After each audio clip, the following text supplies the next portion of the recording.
Starfleet Underground.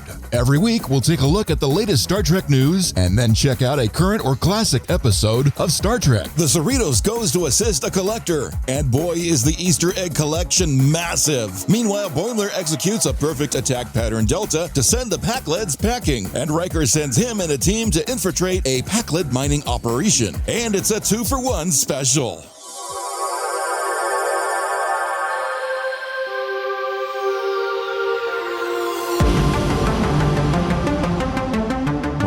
Can't believe it. There's almost like no scratches. She actually piloted way better than she cooked. Yeah, I know. Since when did Dots get opinions? Oh wait, lights on. All right, thanks. Welcome back, everyone, to another wonderful episode of Starfleet Underground. We've made it back successfully from Creation's 55-year mission. Heather was in charge of the ship while we were gone, and as far as the Dots and we could tell, there's like no scratches or anything, minus the fire in the galley, but that's normal, so that's always good. We have some great information and things that have happened. We're going to give you a lowdown on the 55-year and the stuff we experienced. Rocky had a fan following all over the places he went, which was cool. He was able to get into... I needed a fan because it was really hot in Vegas. It was extremely warm in Vegas. It was like on a Segway, and yeah, it was great. Awesome. Because Rocky is such a well-known engineer, he was able to get into the captain's areas and experience things that neither of us on the away team had a chance to experience. So we're going to give a quick rundown on that, as well as some exciting news from our... if you follow us on Twitter, you already know that the big winner was going to be our computer guy. So that was a plus. And also, Heather had the Dot put the ship on autopilot and cloaked, and she actually beamed down to visit us. And if you're on our social media, you would have seen all of us together. And if you haven't been on our social media, shame on you. Also, there'd be more stuff. Double dumbass on you. That's right. Don't follow us on social media. Please, all of the social media. I assume you're following us on at least one, or else you wouldn't have found this podcast. So there's that. Also, when you have a chance, since you've seen us in the flesh, you could see us in the flesh if you join our Patreon. So we were going to do an OnlyFans, but that's been attacked. So Ew. We're not going to even do that. No. So it's really interesting to watch. And I have it on good authority. Some of the women on OnlyFans said since they can't make money anymore on OnlyFans, they will go back to screwing your husbands for pay. So you guys better get together. Oh, by the way, don't think I'm going to have that problem. That brings me to another thing. We're not for children.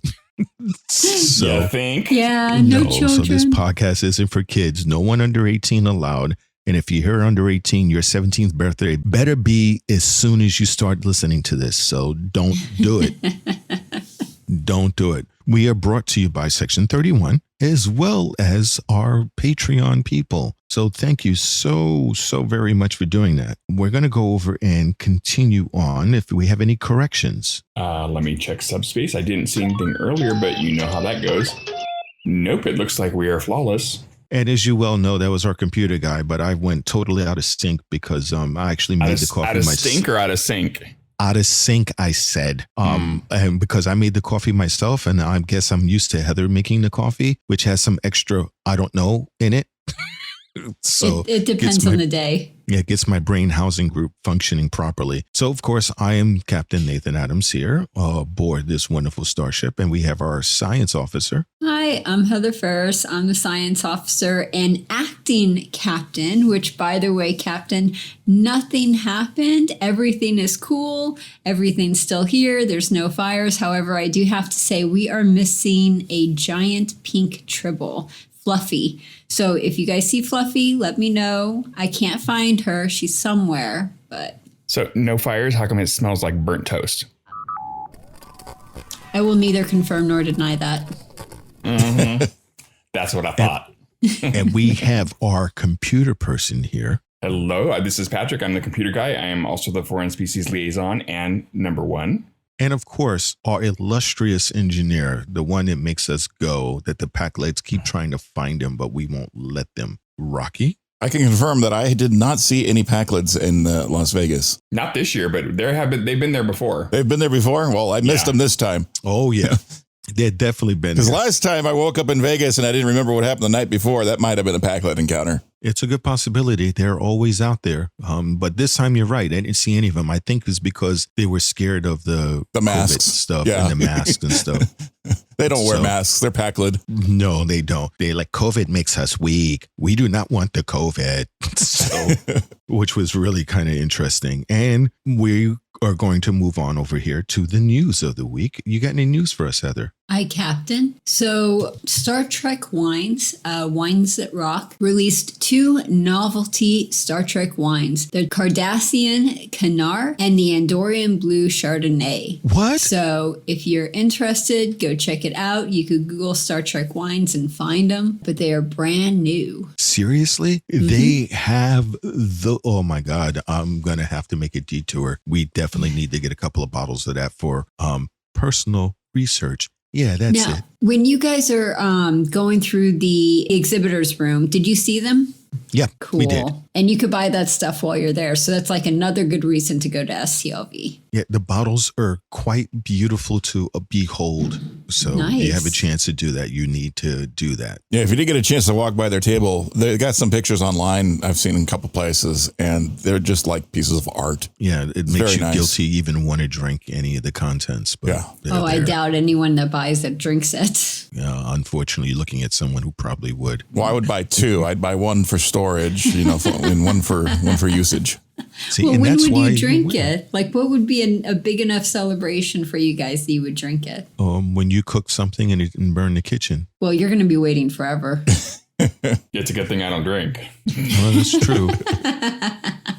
Yeah, speaking of not drinking, Pat, what do you got for us? Well, there's a couple things here. Discovery Season 4, it appeared that the production on that was done, but Tara Rosling, who plays Trina, the president of Navarre, who was at the Las Vegas convention last weekend, was recalled to Toronto for more filming. Ooh.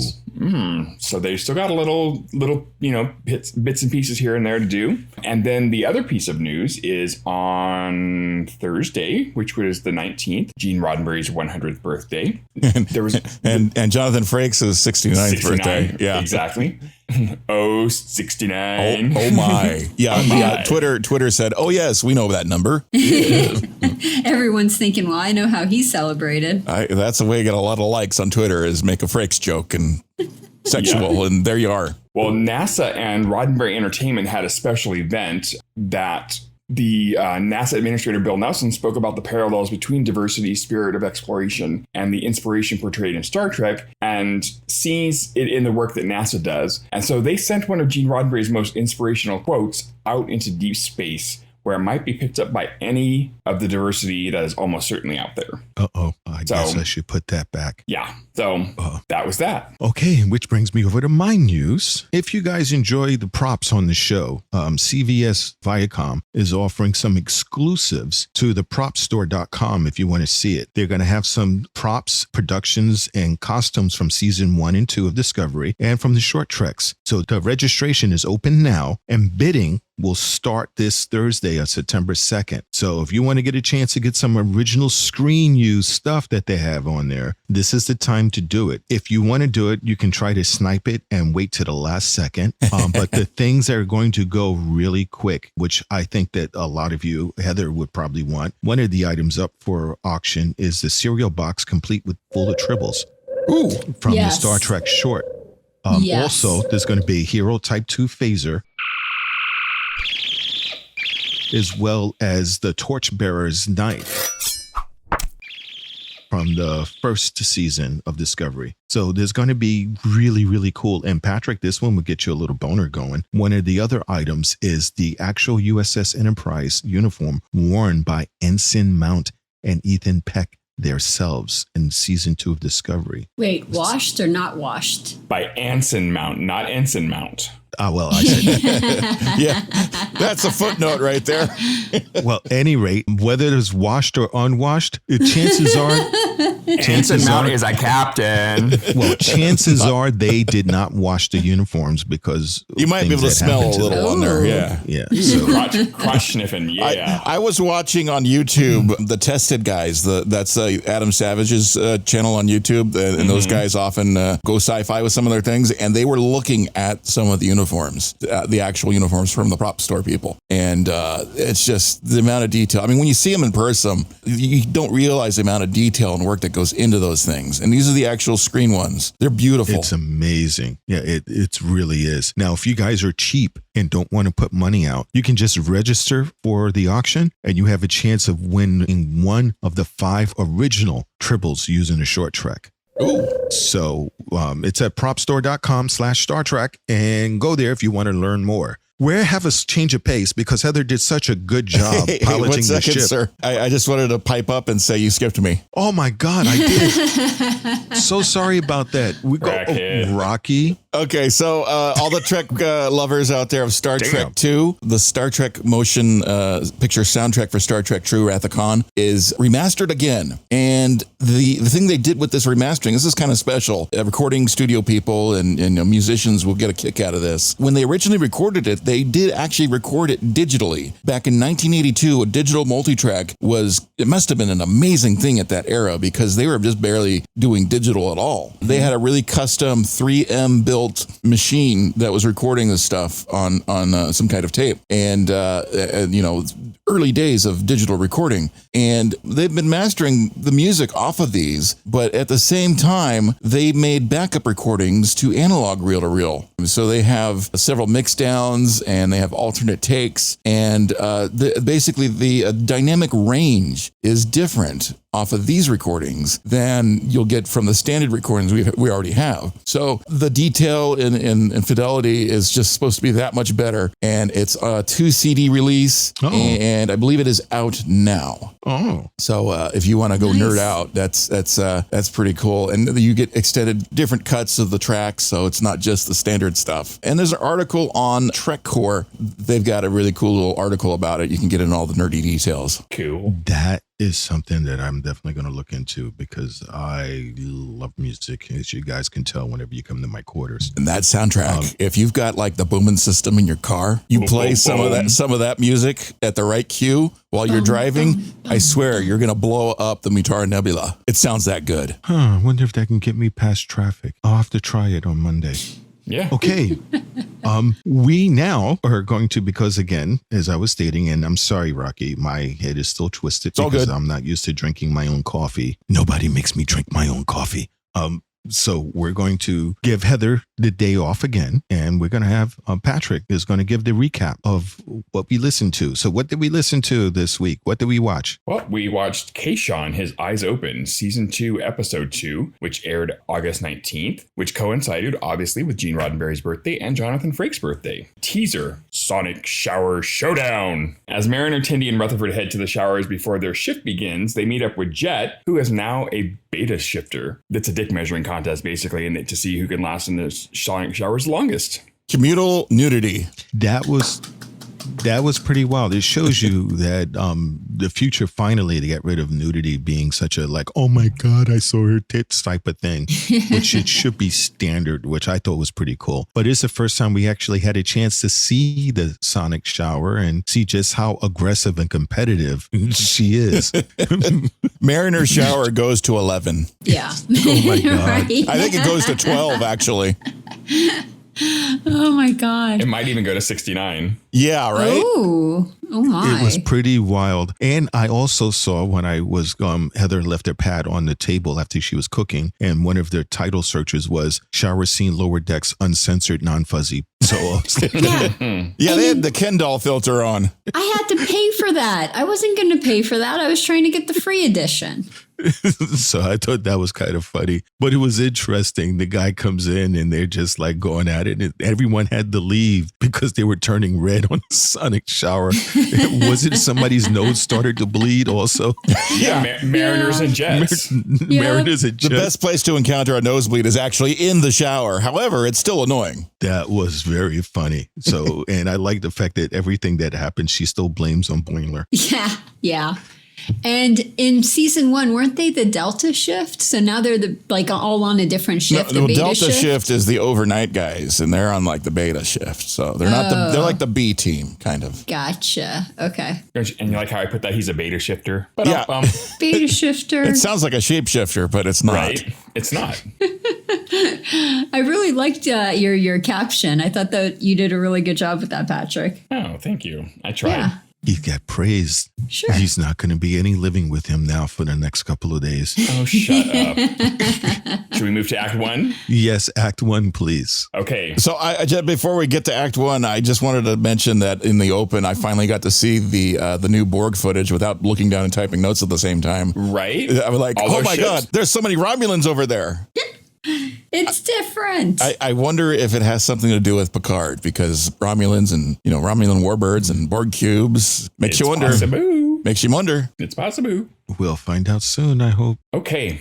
Act 1. Collector Schmellector. The Cerritos is charged with helping Chairman Siggi catalog dangerous items on Colonel Haas's ship. We meet our new head of security, who greets the crew in Tamarian. Tindy, Mariner, and Rutherford go on an away mission with Kayshon to Kerner's ship. Boimler freaks out on a battle with the Pakleds, and Tindy, Mariner, Rutherford, and Kayshon trigger a holographic message, and all hell breaks loose. Bum, bum, bum. When they introduced the new head of security, I got chills. I know. It was so cool. It was when he came in. It's like, I wondered, because that was one of the things we talked about when we were reviewing Discovery and some of the other shows we talked, whatever happened to them, because that was like a one-off. Yeah, it's a big mystery because they were a force to be reckoned with. We just couldn't understand them. Yeah. So they finally got one in Starfleet. This is awesome. Now, the Tamarians, or the children of Tamar, they originated... Darmok. Yeah, they Tamar, originated in the Next Generation episode Darmok.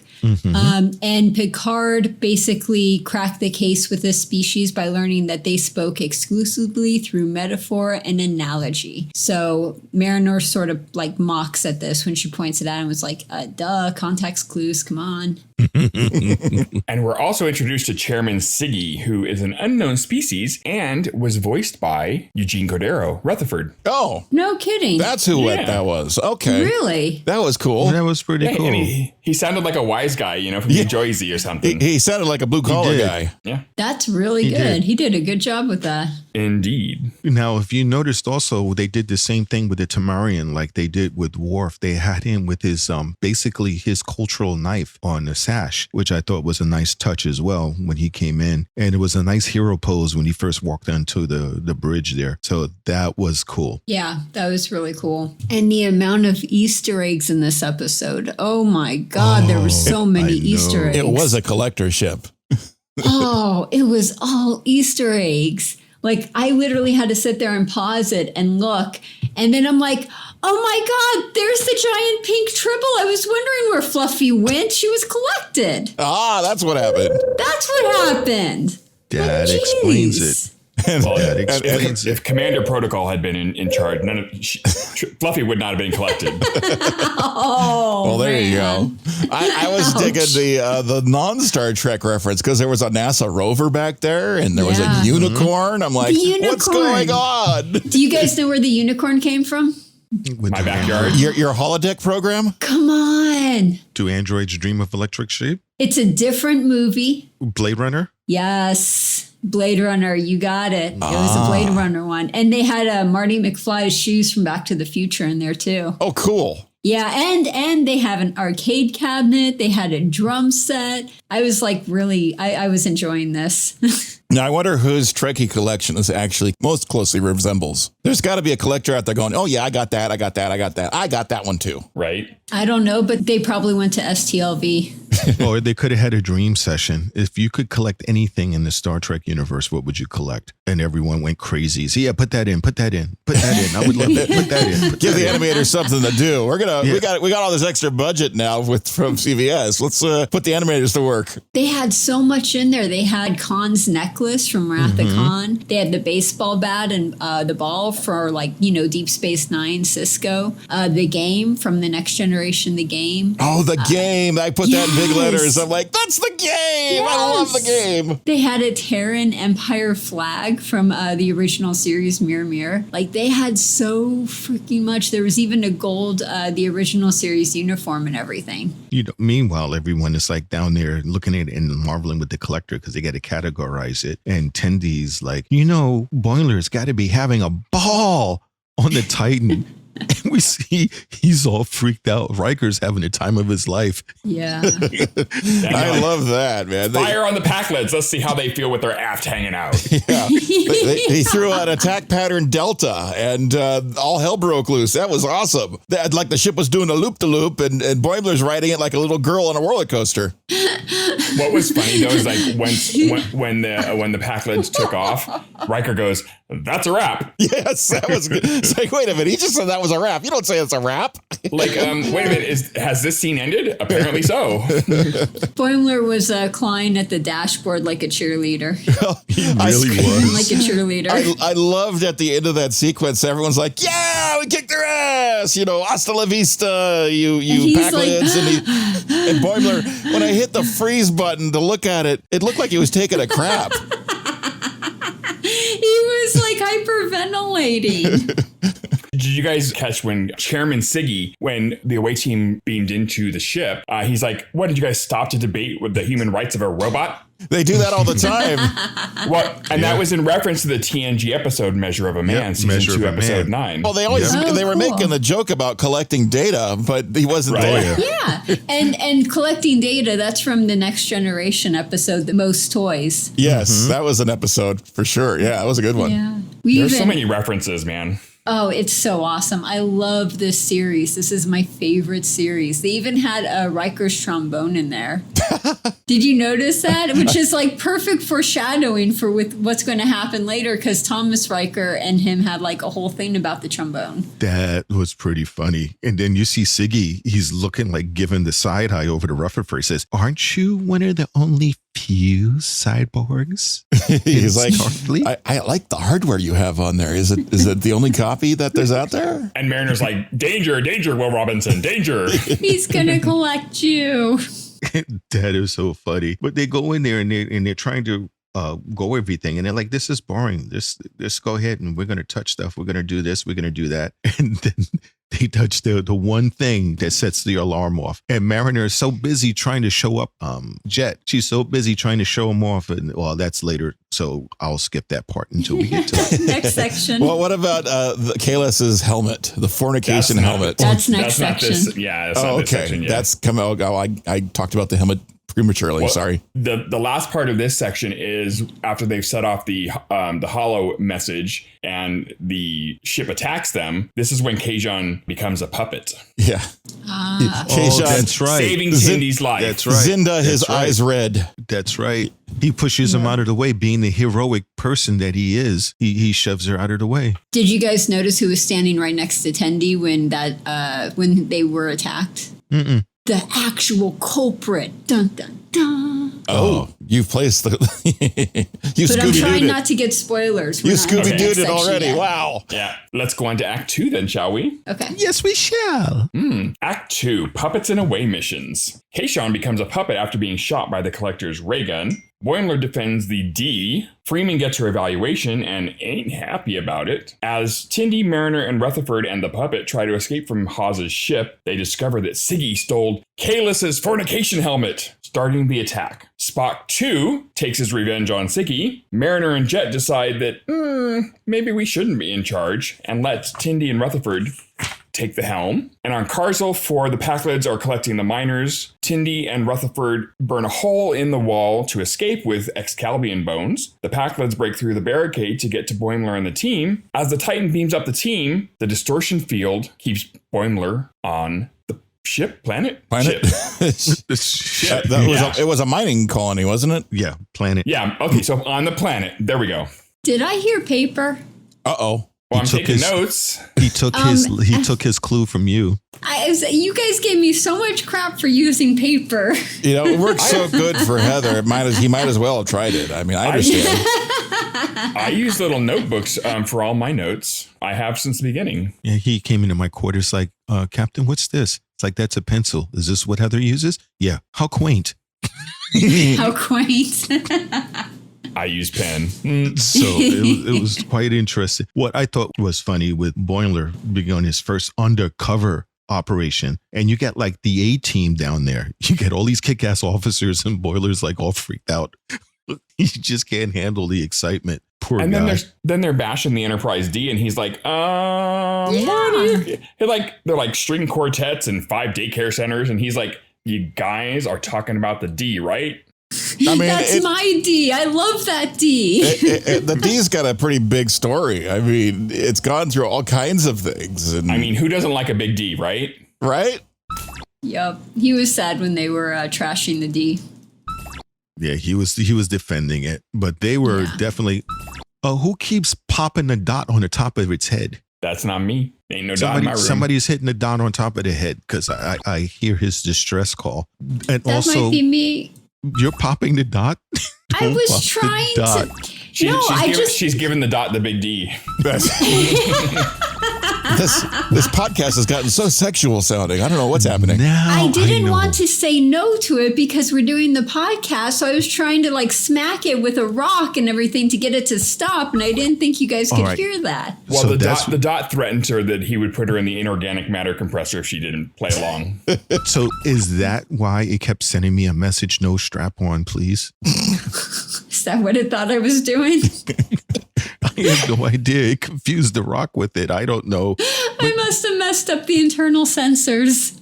We're going to, Rocky, after this, could you adjust? I'm going to have to recalibrate the dot. Okay, gotcha. Yeah, make sure you fix dot next 68 because he doesn't want the next one after him to be 69. So it was quite funny. I mean, and then the whole thing with them trying to take, I'm switching gears a little bit with the away team with Mariner and Jet. They fought so hard to be alphas and giving contradictory commands that I actually get upset. Oh, yeah. I was getting a little tweaked off, too. It was like, what the hell are you guys doing? I mean, neither of you are listening to each other. You're not working together. Where's the teamwork? No. I know. It's like, who has the bigger dick? Neither of you, apparently. It's not a contest. You know, and Rutherford and Tendi were like, you know, children of divorced parents. They both told them what something to do, and they want to listen. It's like, who do we listen to? It's like they were so confused. Yeah. I mean, they didn't know what to do. It was like they had that group of friends, and that was that one friend that always wanted to follow the rules and not do anything fun. Yeah. Well, did you guys notice as Siggy's trying to make his way out of the museum with all these catalog things, and he's got Kahless's Fornication helmet with him? Did you see the big skeleton hanging from the ceiling in the blue? Yes. Yes. You know what that was? Spock too. Spock 2 from the That was episode so cool. The Infinite Vulcan from the animated series. And he killed Siggy. That Yes, was funny. That was funny. awesome. He's trying to get out there with the Fornication helmet and he drops it. And then this is where Mariner, again, I get so ticked off at her. And she's like, what are you going to do? Suck me to death? Yes, Attack of the Roombas. Don't ever piss off a networked vacuum because it's going to bring its friends. It's got, Yes. and everybody likes a little robotic vacuum, right? There's thousands of those things. Well, you know, there's nothing wrong with being sucked to death. I mean, if that's the way you got to go, I mean, there are worse ways. There's a short on Dust. I don't know if you guys ever watched Dust. I don't remember the title of it, but it's about a Roomba that's in a house and someone breaks in through the house and it crashes through and leaves broken glass on the floor. The Roomba gets very upset and proceeds to kill the intruder. You see the Roomba with a knife and it's not animated, so it's kind of cute. Oh, that's Oh, hilarious. that's funny. The guy gets a heart attack when the Roomba attacks him and he tries to get his pills out and the Roomba comes up and he sucks up the pills so the guy can't get it. And then he dies and then you see the Roomba all of a sudden appears with a tarp and then you see it go back and you see it comes out with a knife and then you hear Oh all my this hacking God. noises and then you see the Roomba dragging a body inside of a bag. Oh, wow. And then you see the Roomba comes and it cleans up all the blood. And it picks up everything. The and it Roomba's goes back got to its own recharge cleaner. itself. Oh my God. I think whoever wrote this must have watched that because that's where they got the idea from. It was Attack hysterical. of the Roombas. It also kind of reminded me of, they had that one of those new X-Files episodes where they were just being attacked by drones. Like Oh, yeah, one I drone remember comes that. in and it pisses one drone off and then it calls its friends over and they just can't keep running as much as you want. You're not getting away. So that's where the Borg started. Exactly. Exactly. It's hysterical. The guy who owns the apartment, he comes home and he's like this one little wrapper that the Roomba didn't get. And he looks down at it and he goes, oh man, I may have to get a new one. This thing ain't working right. And all of a sudden the Roomba's eye turns red. Then it ends. So yeah, you don't want your robots to eyes turn red. No. And then when they created the barricade, they used Spock's bones. Yeah, they did. Yeah. And they were trying to get, and then that's when They got a boner. From Spock. Spock You gave have him a to- boner. you have to have trust in your crew. Like I trust all three of you to do the right thing at the right time. Aw. And they had to learn that. So they had to turn around and goes, okay, Tendi, what would you do? And And because Tendy's of them, like, aren't these Excalbian bones? We could make a friction and acid. Yeah, let's do that. And Rutherford's the great right hand to Tendi. He's got an idea to get you into the pathways of the ship and everything. It was great. Yeah. You need a great right hand when you got a boner. Oh, Well, if you're right-handed, yeah, I would agree. those two work really well as a team. It's really nice seeing them work together. They're going to end up having babies at some point. Well, maybe. It depends on how often Rutherford loses his memory. once again, this podcast is not for children.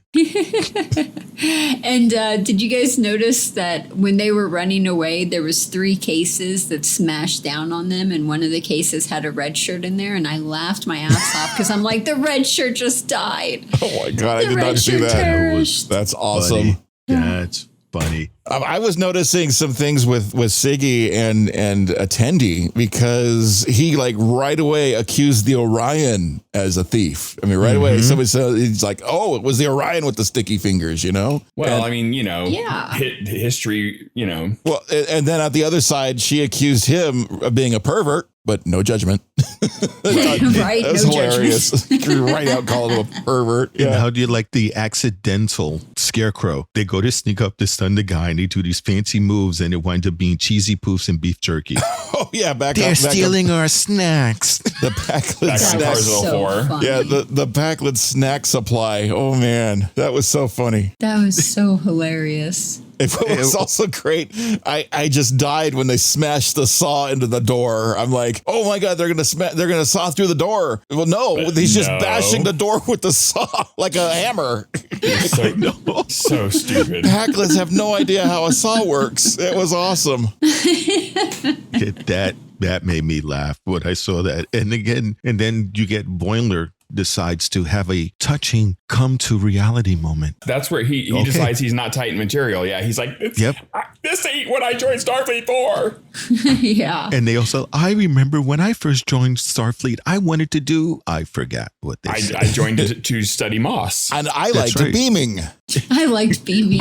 I was like, oh my God, what a douchebag. He likes beaming. That's so douchey. It's That was not always hilarious. about kicking enemy ass. I like they have to remember the little Yes. Star Trek stuff in there. That actually became a meme on Facebook like 5 minutes ago. I saw that and like, oh, and it's already a meme. That's hilarious. Nice. Yeah. Well, then we get, the Pakleds are trying to break through the wall and they're calling the Titan to beam them out. Well, the Titan beams them out except for Boimler because the distortion field. Yep, there was Yeah. a transporter accident. And the Pakled the Pakled throws the axe at the computer and boom. And now we're on Act 3. That was really kind of fun. Oh, we're almost on Act 3 because we talked about how Tendi and Rutherford, like you just said, were able to use a tip of a bone. And I know the tip of my bone can be very Just the powerful. tip. Yeah. And Just it was the tip. able to cut a hole and it went through the hole, much like the tip of my The bone. tip, yeah. And they were able to get down the corridor. Just And the so- tip.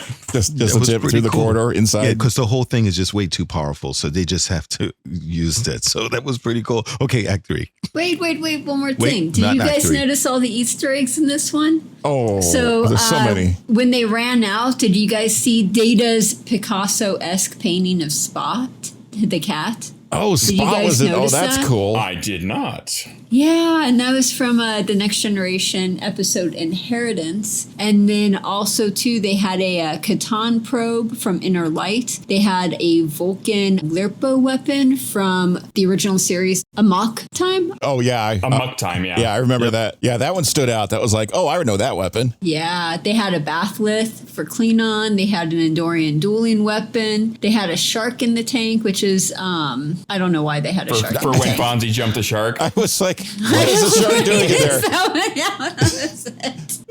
They even had the Chateau Picard wine from Picard. Did you guys notice that? Yeah, the that I saw. That Chateau was Picard pretty wine cool. crate. Oh, that's hilarious. Yeah, they had so many things in here. Okay, I'm done.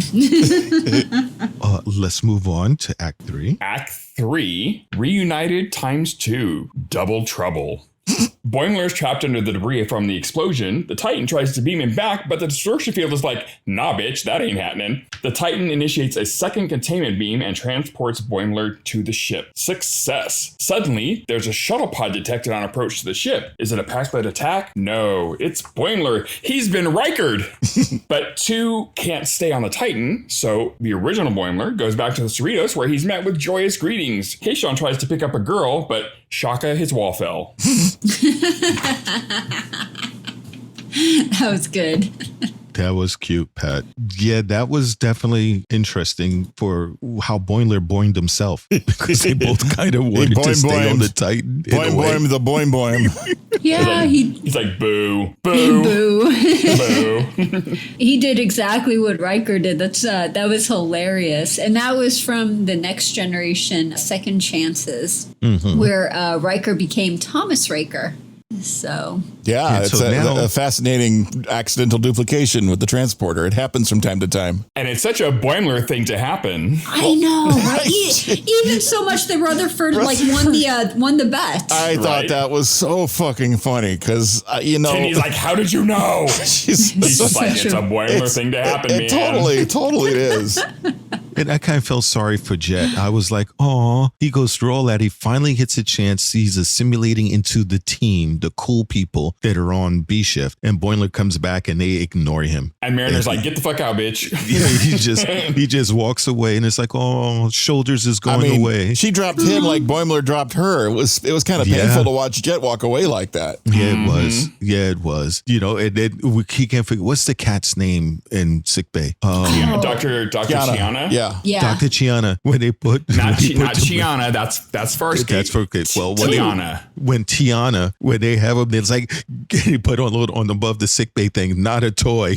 Don't play with it, not a stuffed animal. Do not It's like, play with me. That was so hilarious. Yeah, oh my like this God. is not my first time turning someone back into a regular person. This has happened before.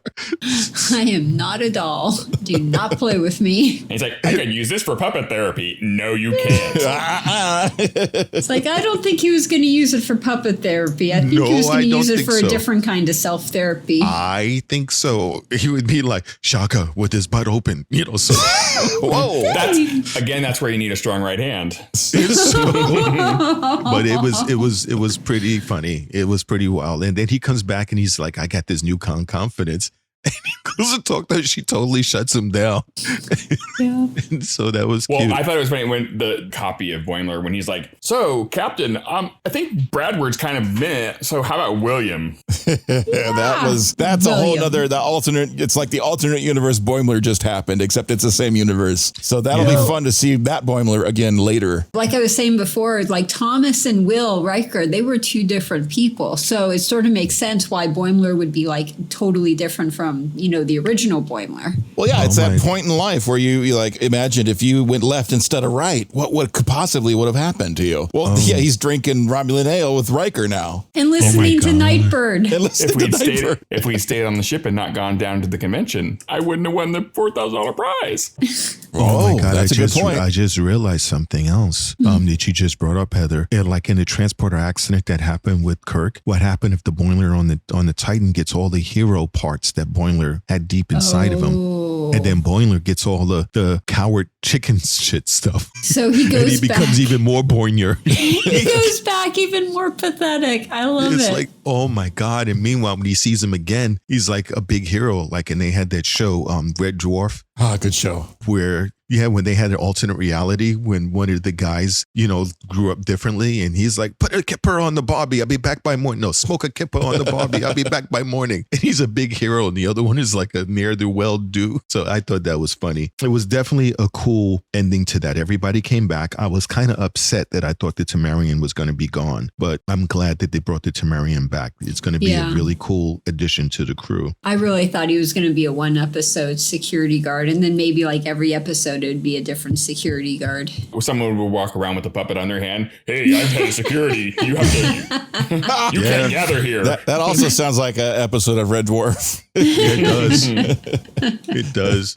I was kind of, when that happened the first time, I was like, oh man, that's so sad. But then I thought of Patrick, because they said, what happens to your security officer? And they would go, what happened was. So I thought that was cute. Before we get ready to tie things up a little bit, I'm going to allow my computer person to relay what happened to him on his away mission. That was quite awesome. Well, I believe we covered this last week, but I will do it again. We did? Oh, that's right. We did cover it last week. So never mind. For those just listening that didn't hear last week's episode. Yeah, you should go back and listen to it, because it's a fantastic story. We're not going to tell you about it here. No, go listen it's to a fantastic story. So if you didn't listen last week, you got to go back. Yeah, I think I'm going to start making the captain's coffee again. Yeah, because it's not good. I totally forgot. No. Those extra stimulants I throw in there really help. This is going to be really, really hard to say, but I'm going to say it. Heather, I missed your coffee. Yay! Oh, happy days. So, happy days. If you guys really want to know what happened to Patrick, I don't want to steal his thunder or his shine. You need to listen to our last podcast and look. It was really shows us how blessed our computer guy is and what a wonderful person he is. Spoilers, Bingo was his name-o. Yeah. Bingo was his name. Oh, and it shows you when you do good things happen. I mean, Heather, she's tried to learn how to cook, and she wound up captaining the ship for a little while. However, I will not forget that you almost launched phasers at us. But I didn't. I didn't shoot. This is true. I pointed, but I didn't shoot. This is true. One thing, I want you guys to sound up on this when you listen to the podcast for the premiere. If you want us to do a special podcast sometime in the future, going over everything that happened at the convention, if you do, we may be able to get together and do something like that. So that would be curious, because a lot of things I think would be cool for us to go over our experiences. So, and as well as Heather is a veteran, that's why she didn't come down with us of the different podcasts. So of the different conventions, I'm sorry. I really need that coffee, Heather. Captain, I'm going to make it and send it on your way. Be right there. Anybody else have any final thoughts on this episode? I was just there for shot. That was cool. Everybody. That was cool. That was my only comment there. Yeah. How about you? How about you, Pat? You got any final thoughts on this episode? Nope, I'm good. What would you rate it, Heather? 8. I would rate it an 8 because of all of the Easter eggs. It gets an extra bump up. It's a normally good show, but it gets extra bump up because of all of the Easter eggs they threw in there, which was so awesome. And how about you there, Pat? Yeah, I'd probably give it an 8, 7.5, 8. It was really good. There was a lot going on. There was a lot to unpack. There was a lot to see. And you, Rocky? I'm still with my hard 9. I loved it. I loved it the second time I watched it, and I think I'm going to love it the next time I watch it. I love a hard 9. I know you do. Oh my! And I'm going to give it a same thing. I'm going to give it a diamond hard 8.5 because I really enjoyed the fact that they didn't kill the Tamarian and all of the Easter eggs, like Heather and everyone. He was said. So cute as a puppet, though. It was nice. That's going to be a collector's item. He was definitely. Oh, they have to. They're going to have to make it. They have to. They're going to have. It's probably be on Etsy before we even air. It's probably already on now. Yeah, no doubt. So thanks everyone. I would normally ask Patrick at this time what's the next week's episode, but they have it under hidden, unless Patrick got a source that we're not aware about. There's no listing for what next week's episode is. So you guys will find out as soon as we find out. So thank you for joining us. This week's episode is going to be really short because Rocky deserves some time off as well, too, rather than edit us for days on end. So thank you, everyone, for joining us. Remember to listen to us on all our social platforms. You can find out where all of our social platforms are at starfleetunderground.com. So go there, see our bios and all of our past guests, as well as all of our links, and you can listen to us wherever you can find a podcast. So thank you so much for joining us. And remember, just don't have a great week, but make it so. And if you can, support the show by going to patreon.com/Starfleet Underground. Lots of perks to choose from, and you might even like some of them. Starfleet Underground, beaming into a podcast feed near you. Log on to our website at starfleetunderground.com and send your comments and questions to thecollective@starfleetunderground.com. Follow us on Twitter at StarfleetUnderG and on Facebook and Instagram, we're Starfleet Underground.